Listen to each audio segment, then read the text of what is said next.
Eu peguei um projeto em um dos fóruns que eu mais acesso no meu dia a dia e eu vou passar aqui com vocês uma explicação do que esse projeto significa, qual foi o racional que o analista de dados ali usou para fazer isso e a minha opinião também sobre cada um desses códigos, tá bom? Espero que isso aqui ajude de alguma forma para que você entenda como funciona um projeto e se você quiser depois acessar esse projeto, o link vai estar aqui na descrição desse vídeo. Vamos lá. Eu estou aqui no Medium, que é um dos sites que eu mais uso, né? E esse site, para quem não sabe, é um portal onde várias pessoas conseguem publicar conteúdo, inclusive publicar código, e ele ajuda bastante na jornada de aprendizagem, tá? Se você quer se desenvolver e consegue aprender, né, de forma autônoma e tudo mais, sem curso e tudo mais, esse aqui é um grande potencial. Mas se você quiser fazer um curso, quiser ter mais um passo a passo, uma explicação detalhada, só deixar um recadinho rápido aqui que a gente tem uma plataforma com diversos cursos de SQL, Python e outras linguagens de tecnologia, outras ferramentas. Se você quiser conhecer, o link vai estar aqui na descrição, tem muita coisa legal lá, tem projetos, tem certificado, o link vai estar aqui para você conferir depois, assim que acabar esse vídeo, tá? Não esqueça. Então, voltando aqui, esse projeto ele vai estar em inglês, mas eu vou botar aqui um plugin, né, de tradução para vocês conseguirem acompanhar junto comigo o que significa, né, esse projeto, e a gente vai falar detalhadamente também um pouco do código, tá? Antes da gente entrar nesse artigo, esse artigo ele já teve aqui, ó, 36 curtidas, é um artigo que tá recente, tá? Foi do dia 9 de agosto, e basicamente ele traz aqui um contexto, né? Todo notebook, todo artigo ou todo projeto, ele precisa trazer um contexto. E aí ele fala aqui, eu recentemente estou fazendo um bootcamp e concluí uma parte do meu bootcamp e o projeto final, que é um material em SQL, tá? E ele falou que aprendeu sozinho aqui do zero também. E nesse projeto tem 5 questões que precisam ser respondidas com os dados que foram fornecidos nesse bootcamp. E aí ele agradece também a equipe lá do bootcamp, provavelmente esse bootcamp ele é fora do país, tá? Eu já pensei até em trazer um bootcamp aqui no canal, mas eu não sei se a galera aqui ia topar. Se você quiser, comenta aqui para poder eu saber que faz sentido organizar alguma coisa nesse sentido. E aí existem 4 tabelas fornecidas para poder responder as perguntas, né? A primeira tabela é a detalhe do pedido, a segunda é o detalhe do SKU. Para quem não sabe, SKU é um código único do produto, tá? Detalhe do cliente, detalhe do pagamento. Obviamente aqui está traduzido o nome das tabelas, mas aqui embaixo a gente tem as tabelas em inglês, tá? Então esse aqui é detalhe do pedido, detalhe do SKU, detalhe do cliente, detalhe do pagamento. E aí ele também traz aqui um modelo, né, do banco de dados. Esse, inclusive, não é um termo tão falado, né, para quem vai consumir conteúdo na internet, não vai fazer um curso de SQL, um curso de banco de dados, você acaba não entendendo muito bem como é que funciona o banco de dados relacional. Mas no banco de dados a gente tem várias tabelas, essas tabelas elas se comunicam, né, elas estão ligadas umas às outras. E esse modelo é chamado de modelo relacional. Então a gente tem aqui uma tabela com detalhamento do pedido, a gente tem uma tabela com detalhamento do cliente, então a gente tem aqui o código do cliente e o código do pedido. E na tabela de pedido a gente tem o código de quem foi o cliente que comprou, né, que pagou aquele pedido. Aqui também tem o código do SKU, né, o código do produto, é esse ID aqui, e esse código ele também está no pedido. Então dentro da tabela de pedidos a gente tem o código do produto que foi comprado, né? E aqui a gente também tem a informação e o código do pagamento, que é o ID, que é o código do pagamento, ele também está aqui. Então um pedido ele tem um cliente, ele tem um ou mais produtos, né? E ele também tem um ou mais, talvez, métodos de pagamento, tá? E aí as perguntas que surgiram, tá? Então aqui as 5 perguntas devem ser respondidas usando essas tabelas aqui. Então todas as perguntas, os dados estão únicos exclusivamente aqui nesse modelo. A primeira pergunta, durante as transações ocorridas em 2021, em que um mês o valor total da transação, depois do desconto, atingiu o seu valor mais elevado, tá? E pediu para usar aqui também a coluna isValid igual a 1 para poder filtrar os dados de transação. Provavelmente esse isValid aqui é para dizer se o pedido de fato é um pedido válido. E aí, qual foi a resposta que ele trouxe aqui, tá? Um select, ele tem aqui a data do pedido e ele transforma essa data do pedido em mês, tá? Ele também traz aqui embaixo o próprio mês, né? E aqui também traz o ano, tá? E depois ele traz aqui também o total de pedidos. E aí ele faz uma extração aqui do ano e filtra somente 2021 e também bota aquele filtro que eu coloquei ali, que eu falei, na verdade, do isValid igual a 1, então é um pedido válido. É uma query muito simples e a pergunta também é uma pergunta muito simples, né? Então ele trouxe aqui um código para o mês, trouxe o ano, trouxe a transação e basicamente é isso, né? Em que mês o valor total da transação atingiu o seu maior valor? Qual foi o mês que mais teve venda? Uma vez que você faz isso, você tem o total de vendas por mês. Mas tá, qual foi o mês que trouxe a maior venda? Para isso, ele traz aqui um outro comando, né, que é o order by, e ele bota o total de transação ordenado de forma decrescente. O que ele faz? O que esse comando faz? Esse comando ele ordena do total de transação do maior para o menor. Então, com isso, na primeira linha ali, já vai aparecer o mês que trouxe o maior número de vendas, tá? Então aqui, qual é o resultado disso? O resultado é esse que está aqui embaixo. Então, ó, no mês 8 de 2021, foi quando, teoricamente, ali, se tivesse rodado a consulta, traria um maior volume. Então aqui no mês de agosto, a gente tem o maior número, que é aqui, ó, 227.82744. Então, na verdade, aqui foram 227 milhões de faturamento nesse mês de agosto. Foi o mês que mais vendeu. Então, a resposta está aqui. E aqui ele até fala aqui, ó, o resultado mostra que agosto de 2021 teve a maior venda do ano, tá? Beleza, segunda pergunta desse projeto e como é que ele tratou isso aqui. Segunda pergunta, durante as transações de 2022, qual categoria gerou o maior valor de transação? Também usar aqui o filtro de válido, pedido válido, né? Válido igual a 1.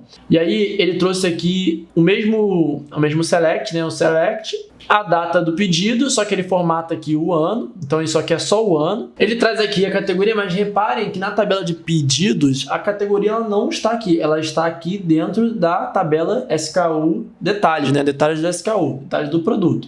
Então, a gente tem que trazer a categoria dessa tabela. Então, voltando aqui, a categoria ela vem aqui, ó, da tabela, tem aqui, ó, SKU.det.categoria. E o que é esse SKU.det? Ele faz um join aqui com a tabela do SKU e ele usa a chave, né? Lembrando que aqui no relacionamento, ó, a chave é qual é o campo que é comum entre as duas tabelas. Então, aqui, ó, o código do SKU e aqui o código do SKU da outra tabela.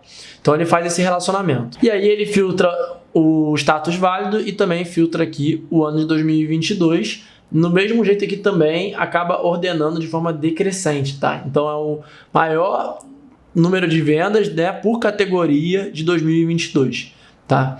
Por isso que é bom esse site, eu gosto muito desse site porque as pessoas têm muita paciência em colocar ali o detalhamento, né? Inclusive ele traz aqui uma descrição de o que significa cada um dos campos. Para quem nunca viu SQL, isso aqui é uma mão na roda, tá? E aqui embaixo o resultado, né? As categorias, o ano de 2022, a categoria que mais trouxe resultado foi essa aqui, ó, Mobile e Tablet, tá? Tem aqui, ó, 918 milhões de faturamento, tá? E depois a segunda foi entretenimento e aqui por diante. Pergunta número 3. Compare os valores das transações de cada categoria do ano de 2021 versus o ano de 2022. Mencione quais categorias tiveram um aumento e quais tiveram uma redução nos valores, tá? Também não esquecer de usar o filtro, que é um pedido válido, tá? Então, por isso também está aqui. Beleza? Vamos lá. Então, qual foi a solução aqui? Aqui já muda um pouco a forma como ele faz. Tem várias formas de fazer. Eu já queria deixar isso aqui para vocês também. Se vocês passam o mesmo problema para pessoas diferentes, cada pessoa vai trazer uma solução que vai trazer ali o mesmo resultado. Então, tem várias formas de você conseguir chegar no mesmo resultado. E aqui ele faz o seguinte, ele usa o comando if. O que é esse comando if? É o if e você cria uma tabela virtual, uma tabela que não existe. E dentro dessa tabela você tem uma consulta. E para que serve essa tabela virtual? Muitas das vezes vocês não vão conseguir fazer na mesma consulta todas as informações. Então vai ser necessário você fazer uma análise primeiro, uma consulta, gerar uma tabela virtual, o resultado dessa tabela virtual, aí sim você vai fazer um cruzamento. Então esse comando if ele faz nada mais do que isso, né? Ele declara aqui, eu quero criar uma tabela que não existe, ela não vai estar no banco de dados ali implementada, esses dados não vão estar armazenados, esses dados só vão existir em tempo de execução. Então ele vai criar aqui essa tabela virtual e essa tabela vai ter a categoria, o somatório aqui das transações de 2021, o somatório das transações de 2022 por categoria, tá? Aplicando o filtro aqui de status válidos e fazendo o cruzamento, porque a categoria vem da tabela de SKU. Na tabela de pedidos não tem essa informação de categoria. Então ele fez o join aqui e trouxe.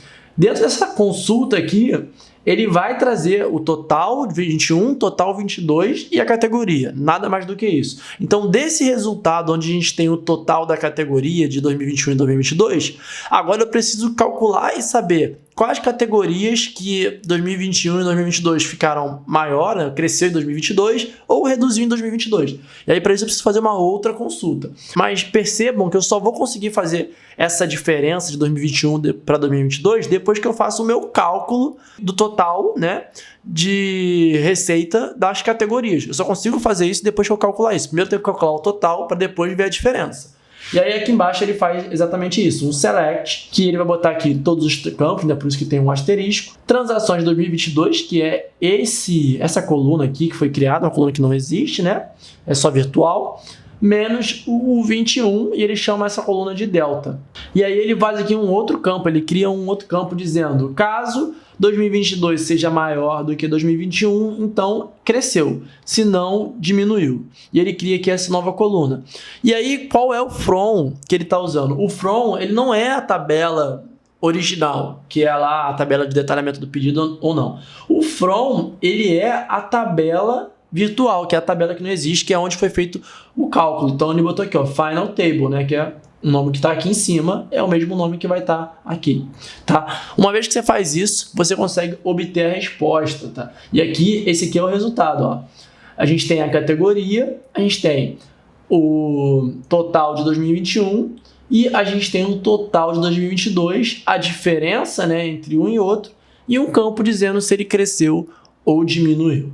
Tá? Vamos lá, pergunta 4, quase finalizando esse projeto, mas bem interessante, porque ele consegue mostrar desde o básico, né, uma pergunta simples, até algo um pouco mais elaborado, tá? Exiba os 5 métodos de pagamento mais populares usados em 2022, com base no total de pedidos únicos, tá? Então a gente precisa saber ali quais são os pedidos únicos, primeiro, porque pode ter pedidos duplicados, né? Se for por cada produto tá em uma linha para o mesmo pedido, vai ter várias vezes o mesmo pedido. Então precisa trazer isso de forma única.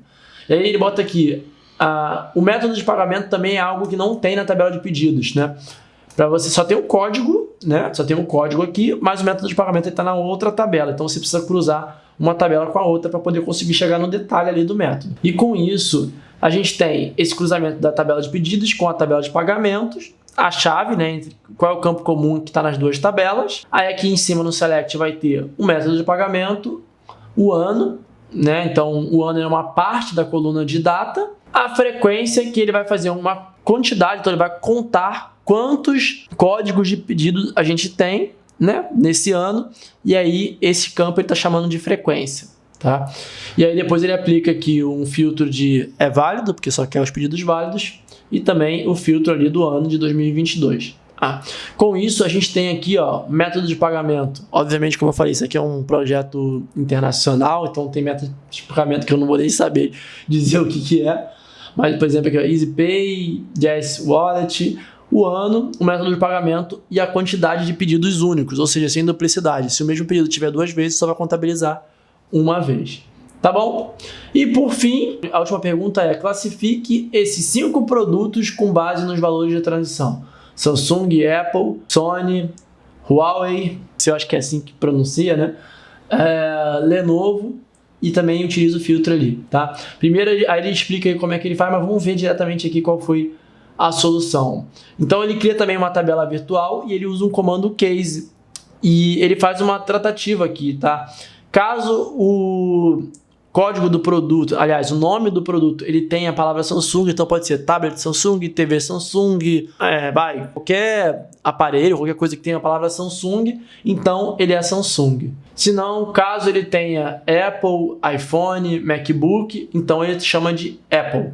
Caso ele tenha Sony, vai ser Sony e por aí vai. Aí ele bota aqui e cria um campo chamado marca do produto. Depois ele faz o total de desconto, tá? Então você vai saber por categoria do produto quais os produtos que têm maior desconto. E aí o restante é bem simples, né? É a mesma tabela de pedidos com o cruzamento aqui do detalhe do produto. Vai filtrar aqui o status igual a 1 e vai também usar aquela ordenação, né, do menor para o maior. O interessante é que ele fez aqui usando o if, né, mas talvez nem precisasse. Se você rodar só esse comando aqui, principal aqui, ele já conseguiria trazer. Só que ele pediu aqui para poder trazer também as marcas que não tivessem sem classificação. Então, se por algum motivo, se o registro não cair em nenhuma dessas condições aqui, ele fica como nulo. E aqui ele botou um filtro. Isso aí tinha uma outra forma de fazer, mas dessa forma aqui também funciona, tá bom? E eu vou deixar o link desse projeto aqui na descrição desse vídeo para você, se quiser entender um pouco mais do código, olhar um pouco mais de paciência, você pode fazer isso. Só o único ponto é que não vai ter a base para você trabalhar ali, né? Então tem outros sites que você consegue disponibilizar base e tudo mais para você conseguir replicar exatamente o código que está ali. Sendo que esse aqui é um caso para que você entenda como é que funciona um projeto de dados, se você nunca trabalhou com projeto de dados, ou se você já fez uns projetos e tem dificuldade de entender outros cenários de projetos, isso aqui vai te ajudar de alguma forma, tá bom? E para você que está aprendendo SQL, para você que está querendo se desenvolver na carreira de dados, falei no início do vídeo que a gente tem a nossa plataforma com diversos cursos. Não deixa de conferir lá se você estiver nesse processo de transição de carreira, se você quiser aprender SQL, quiser aprender Python, é uma baita oportunidade de vocês terem projetos práticos com conhecimento de verdade, tá bom? Espero que tenham gostado, vejo vocês no próximo vídeo e tchau!